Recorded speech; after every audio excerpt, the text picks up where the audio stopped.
Hey y'all, I'm going to show you how to do something absolutely special. So if you're entertaining, this is going to be something that you want to pull out. I'm going to show you how to make my blueberry sweet tea. It is perfect, it is southern, and you can't get enough of it.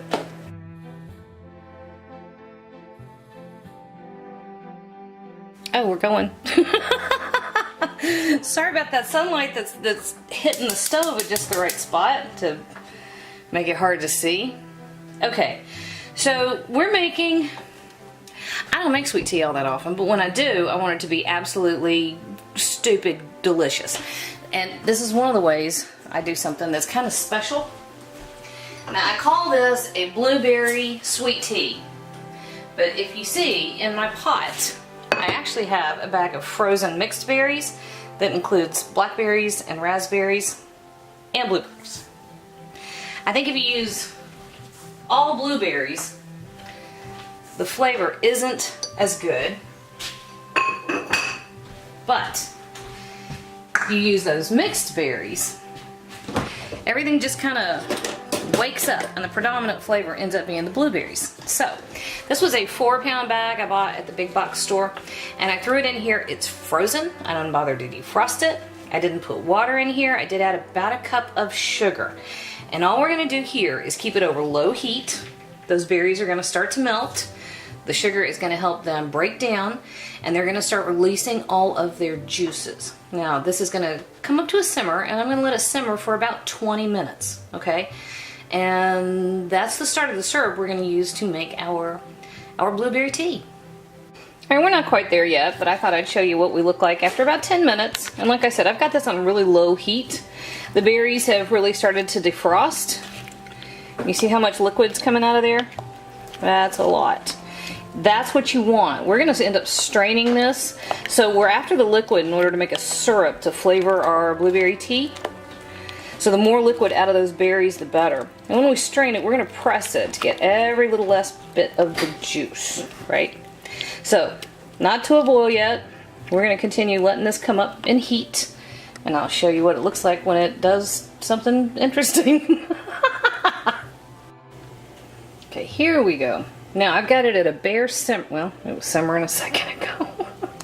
I've got it at a bare simmer, and you can see just how much liquid has released, and it's primarily liquid now. So I'm just going to let this go for about 15-20 minutes, and then I'm going to let it cool down a little bit before I strain it, and I'll show you what that looks like. Alright, so this is our berry syrup stuff. Is that showing? There we go. And I just let it come down in temperature so it's cooler and easier to handle. I've actually got an empty milk jug that I washed out, and we're going to put this into that milk jug and then make our tea. So then it's all ready to go and we can just take off with it. So this step is easy. I've got a strainer over just another bowl. And actually, why am I doing it that way? I should do it this way. Oh, because it splashes if you do it this way. That's why. This is why I wear the same, like, 4 or 5 t-shirts when I'm doing my cooking videos, and they're all dark. Because I can make a mess anywhere, anytime. I always have little spots. Okay, so this will just take a minute and it will strain through. See, there it goes. And one of the things that we're going to do is once most of that liquid has worked its way out, we're just going to start pressing on it with the ladle just to get every last scrap of juice. Usually it's easiest just to walk away, let most of this happen on its own, and then once all that liquid's drained out, then we can come back and just press. So really, this is just a matter of patience. So what I'm going to do over here, it tastes good. I have been cooking a lot, I'm out of clean pots. What we're going to do over here is get our tea ready.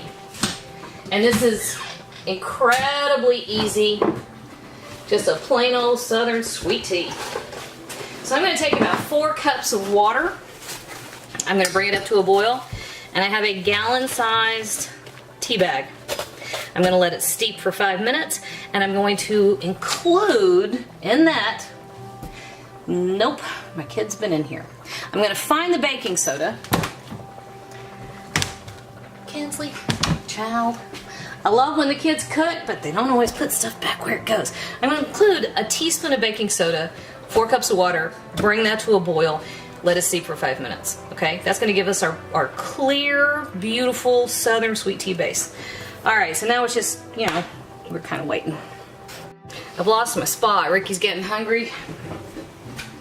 So he's squishing my counter space.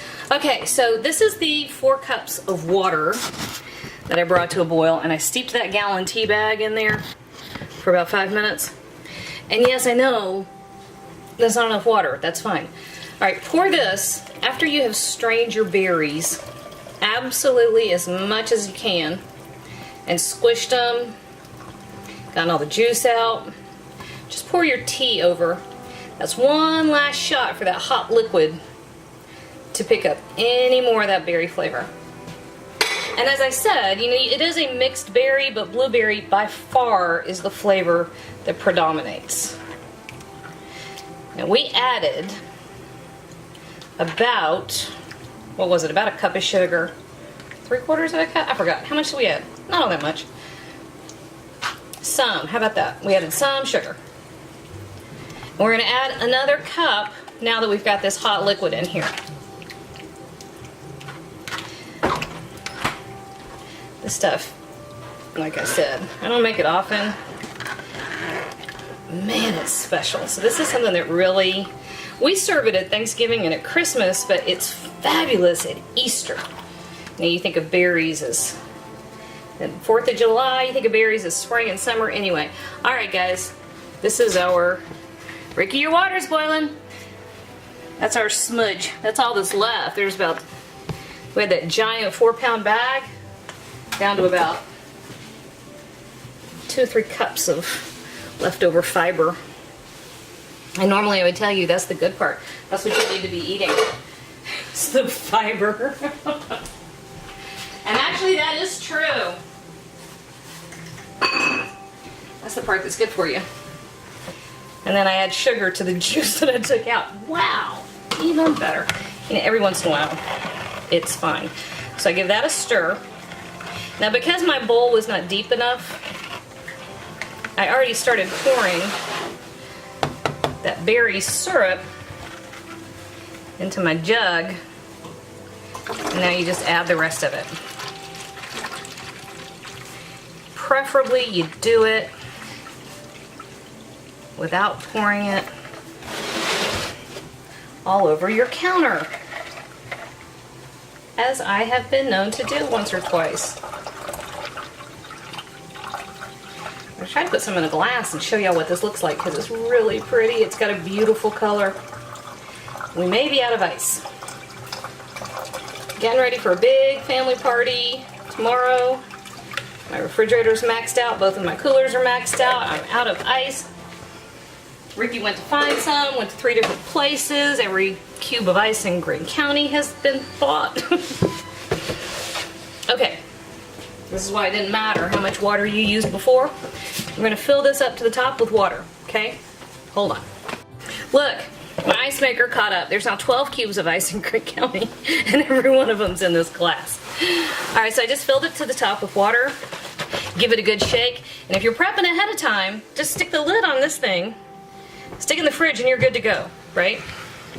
Which is what I'm doing. I'm gonna stick it in the fridge. I'm gonna find space in a cooler. If you really want to get fancy, you could put a sprig of mint on there or garnish it with a couple of blueberries. That would be kind of cool. I would take my hat off because I'm not that organized or artsy or whatever. That, y'all, blueberry sweet tea. Mmm. Yeah, that tastes like a party. Hey YouTube, thanks for watching, and if you thought that video was helpful, do me a huge favor. Hit like, hit subscribe, hit the little bell so you get a notification whenever I post a new video. And if you have a second, hop on over to Patreon and check out how to support my channel even more. Again, thanks for watching.